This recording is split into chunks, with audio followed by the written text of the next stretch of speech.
Olá, amigos do TAL, estamos aqui para mais um vídeo no nosso canal. Sou o professor Gilberto e hoje vou falar a vocês a respeito de uma das invenções mais sensacionais que a cultura chinesa produziu: o carrinho de mão chinês.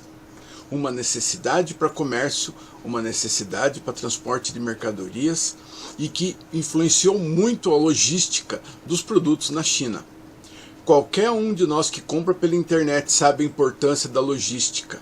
Produtos que chegam em um mês, produtos que chegam no dia seguinte ou produtos que até chegam no mesmo dia. Então o transporte é uma das coisas principais dentro do comércio. E vamos ver então como que os carrinhos de mão chinês funcionavam.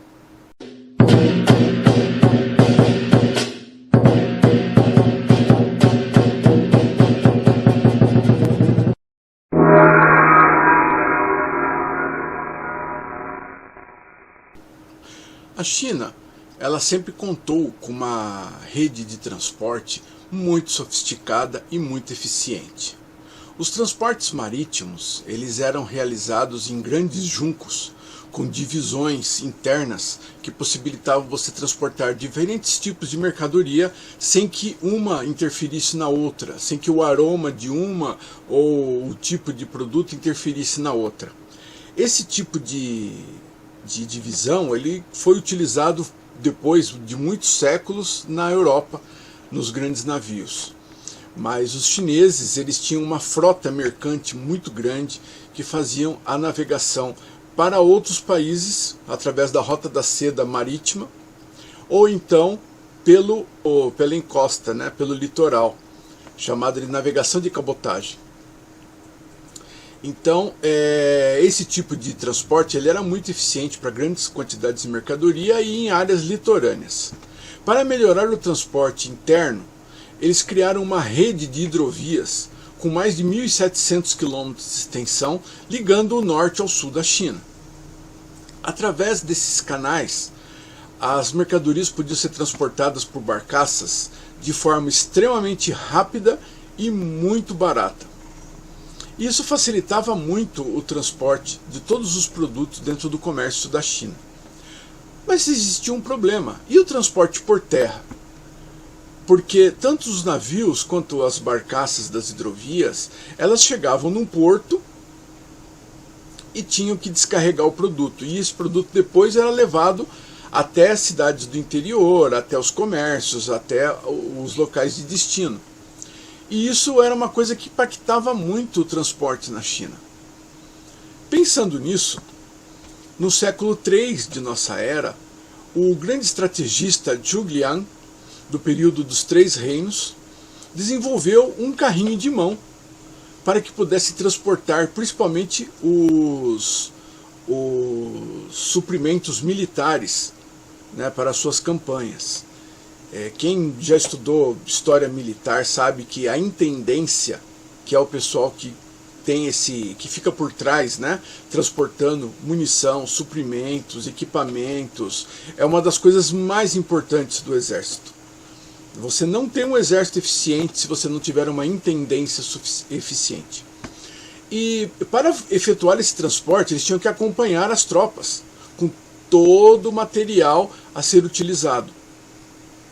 E isso era um problema, porque se você fizer por carroças, por exemplo, as carroças são pesadas, elas têm os animais de tração, os animais precisam ser alimentados, precisam ser cuidados, e as carroças exigem estradas.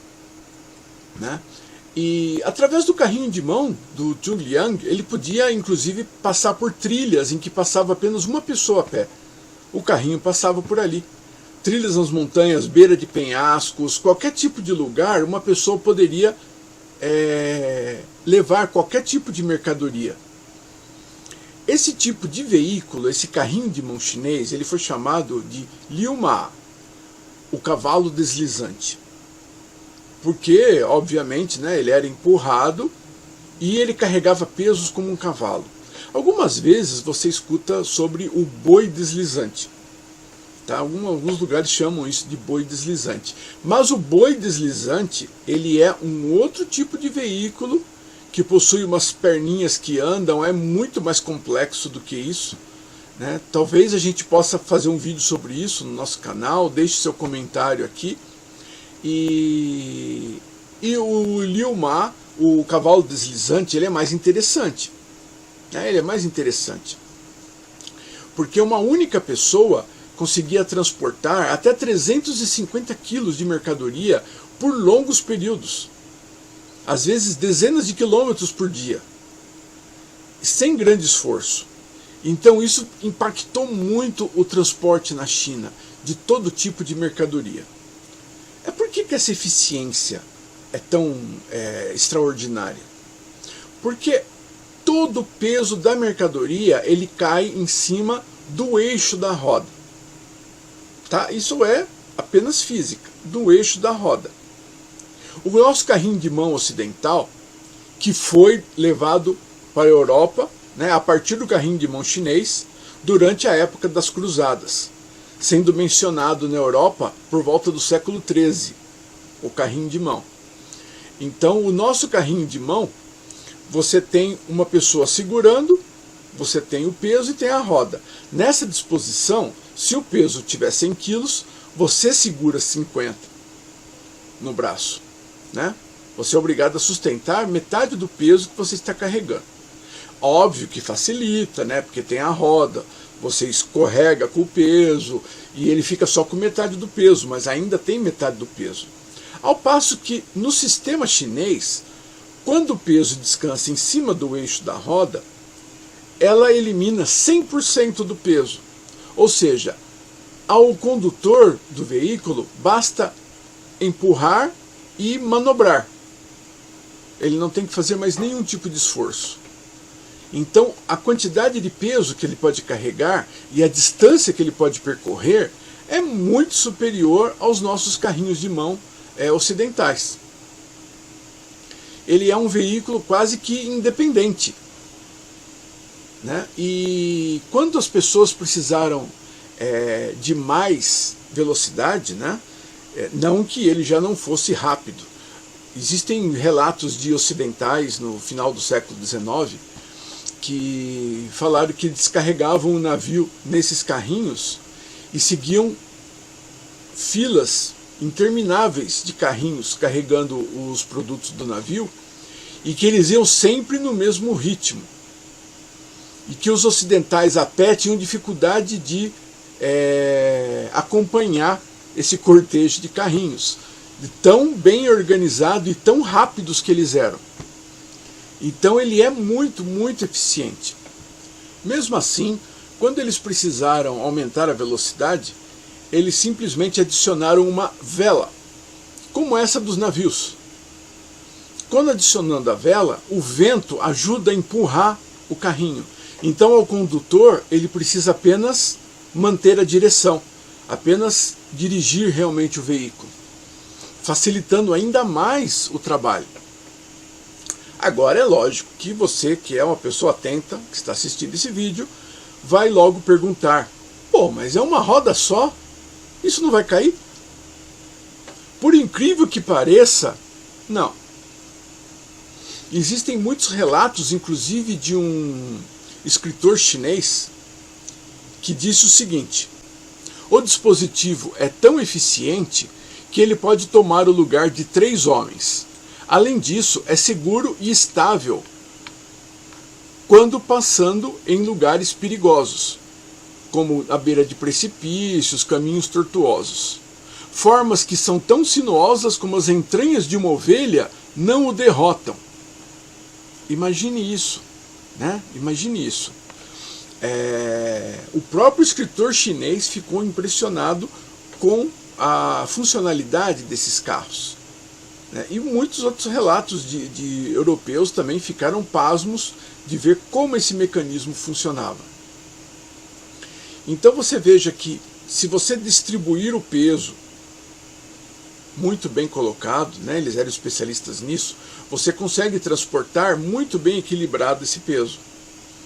Então você não vai ter problema de tombamento, ele vai estar equilibrado e o peso vai estar tudo na roda. Então você não vai ter um peso puxando para um lado ou puxando para o outro, ele vai estar todo na roda. basta apenas empurrar e conduzir para o lugar que você quer. Essa estabilidade é tão grande que ele também era utilizado para transporte de pessoas. Famílias inteiras saíam para algum evento ou fazer compras sentados nesses carros. Eles comportavam até 8 pessoas, dependendo do tamanho do carro, com um único condutor. Então veja que isso é um veículo absolutamente extraordinário e é uma das razões pelas quais eu acho a cultura chinesa antiga tão extraordinária. Esse é um veículo com 1.700 anos de idade e que ainda hoje é utilizado na China e ainda hoje ele é extremamente versátil, né, e extremamente funcional. Tão funcional que uma empresa americana lançou um modelo baseado nesse carrinho para transporte de camping, caçadas, pescaria ou outro equipamento, né, outra atividade que exige equipamento que tenha que ser transportado por florestas, por trilhas, por beira de rios.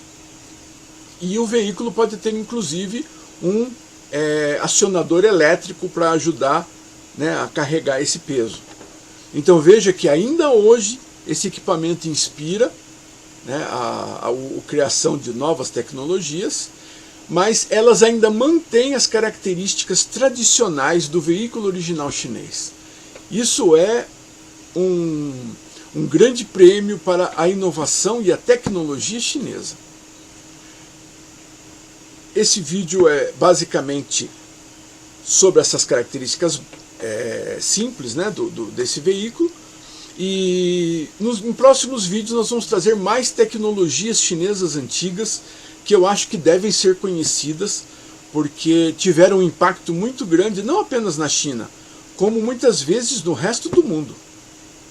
Até o próximo vídeo, então. Obrigado.